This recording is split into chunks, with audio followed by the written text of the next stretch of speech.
Welcome back on this glorious and amazing day, and thanks for joining. So last week someone asked the question, why is it when they got to know this individual, there was love at first, there was a connection, and it just faded away, and it faded away. I could spend 3, 5, even 25 hours talking about this because there's so much depth. Humans are like an onion. There's layer upon layer upon layer, and it's not as external as people make it to be, some simple hocus pocus answer.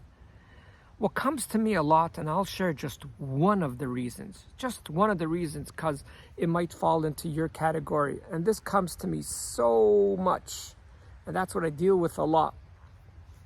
I'm going to give you one example.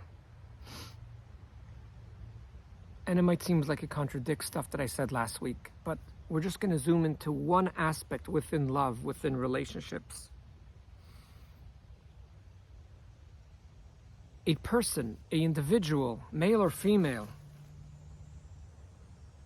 lost trust as a child, the way the father behaved, the way the mother behaved.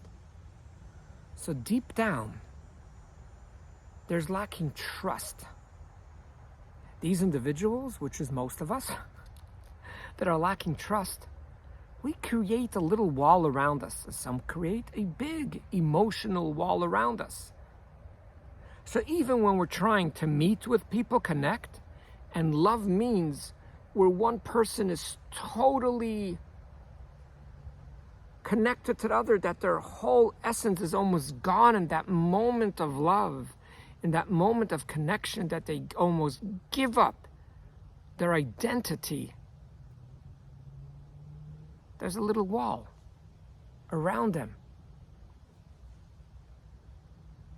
So at the early stages of dating or even marriage, they could act very similar to what we spoke about a few weeks ago, the cat.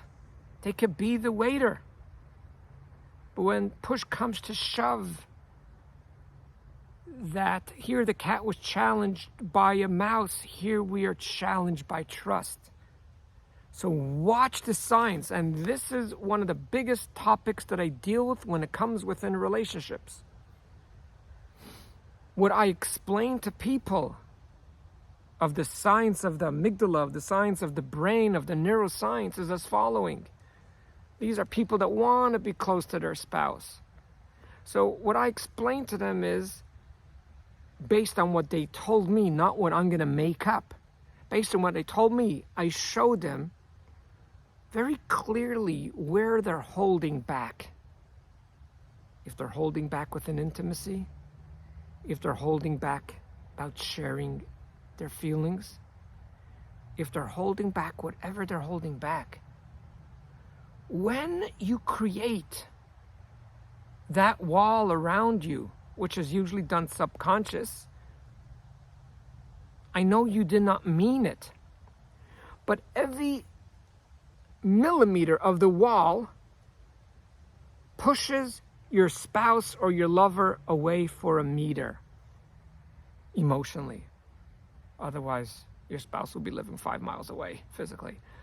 So if your wall is thick 5 millimeters, they are emotionally far away 5 meters.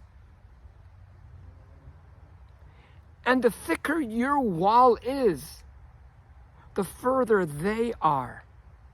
And then you're wondering why they're not excited maybe to come home on time, why they're not excited to spend time.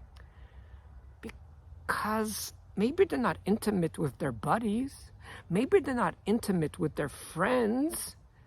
Maybe they're not intimate with the people they have a class with, but at least they're having some sort of connection.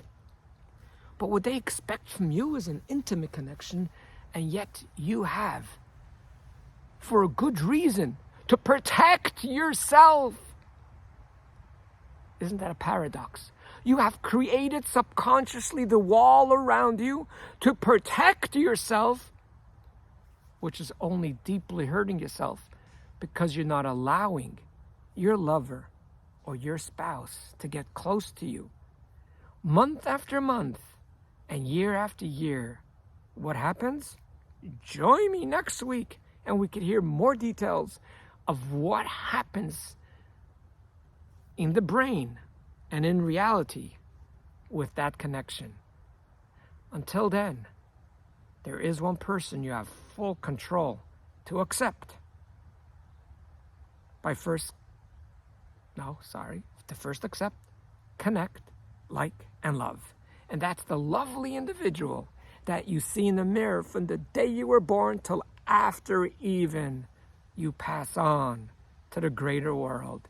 That person will always be there. Thanks for joining. Thanks for liking. Thanks for subscribing.